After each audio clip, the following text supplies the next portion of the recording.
കേരള രാഷ്ട്രീയത്തിൽ ജനങ്ങൾ ഇരുകൈയും നീട്ടി സ്വീകരിച്ച ഒരു പാർട്ടിയായിരുന്നു 2020.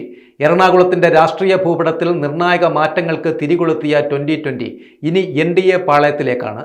കിഴക്കമ്പലത്ത് നിന്ന് തുടങ്ങി മധ്യകേരളത്തിൽ വേരോട്ടമുണ്ടാക്കിയ സാബു എം ജേക്കബിന്റെ 2020 ഭാരതീയ ജനതാ പാർട്ടി നയിക്കുന്ന ദേശീയ ജനാധിപത്യ സഖ്യത്തിന്റെ ഭാഗമാകുന്നതോടെ ജില്ലയിലെ തെരഞ്ഞെടുപ്പ് ഗോതയിൽ അപ്രതീക്ഷിത ട്വിസ്റ്റുകൾക്കാണ് ഇനി വഴിവെക്കുന്നത്. ഇരു മുന്നണികൾക്കും ഒരുപോലെ തലവേദന സൃഷ്ടിച്ചുകൊണ്ട് എന്നാൽ ആർക്കും പിടികൊടുക്കാതെ നിന്നിരുന്ന 2020യുടെ ഈ മാറ്റം വരുന്ന നിയമസഭാ തെരഞ്ഞെടുപ്പിൽ LDFന്റെയും UDFന്റെയും ജയപരാജയങ്ങളെ സാരമായി ബാധിക്കുമെന്ന് ഉറപ്പായിട്ടുണ്ട്.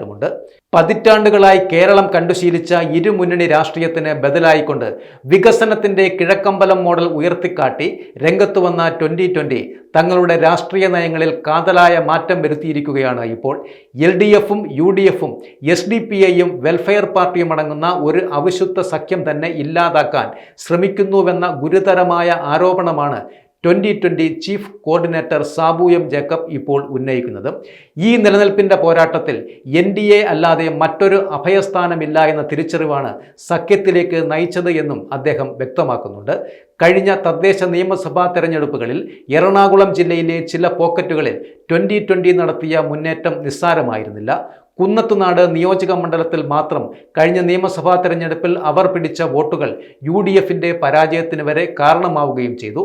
പെരുമ്പാവൂർ, കോതമംഗലം, മൂവാറ്റുപുഴ തുടങ്ങി എറണാകുളത്തിന്റെ കിഴക്കൻ മേഖലകളിൽ 2020ക്കുള്ള സ്വാധീനം NDAയുടെ വോട്ട് ബാങ്കുമായി ചേരുമ്പോൾ അത് ജയപരാജയങ്ങളെ മാറ്റിമറിക്കാൻ പോകുന്ന ശക്തിയായി മാറുകയാണ്.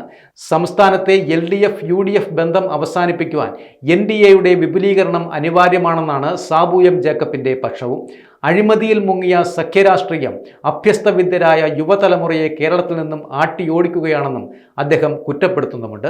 അതേസമയം തന്നെ സാബു ജേക്കബ് എക്കാലത്തെയും BJPയുടെ ഏജന്റായിരുന്നുവെന്ന വിമർശനമായി CPM ജില്ലാ നേതൃത്വവും രംഗത്ത് വന്നിട്ടുമുണ്ട്. 2020യുടെ വരവ് NDAക്ക് പുതിയ ഊർജം പകരുമെന്ന് BJP നേതാവ് രാജീവ് ചന്ദ്രശേഖറും പ്രതികരിച്ചിട്ടുണ്ട്. എറണാകുളത്തിന്റെ മണ്ണിൽ ഇനി ത്രികോണ മത്സരത്തിന്റെ ചൂടേറുമെന്ന് ഉറപ്പായിട്ടുമുണ്ട്. പരമ്പരാഗത വോട്ട് ബാങ്കുകളിൽ വിള്ളലുണ്ടാക്കുവാൻ ഈ പുതിയ സഖ്യത്തിന് കഴിയുമോ അതോ ഇരു മുന്നണികളും ഇതിനെ അതിജീവിക്കുമോ എന്ന് നമുക്ക് കാത്തിരുന്ന് കാണാം. കേരളം ഉറ്റുനോക്കുന്ന ആ രാഷ്ട്രീയ പോരാട്ടം നമുക്ക് കാത്തിരുന്ന് കാണാം.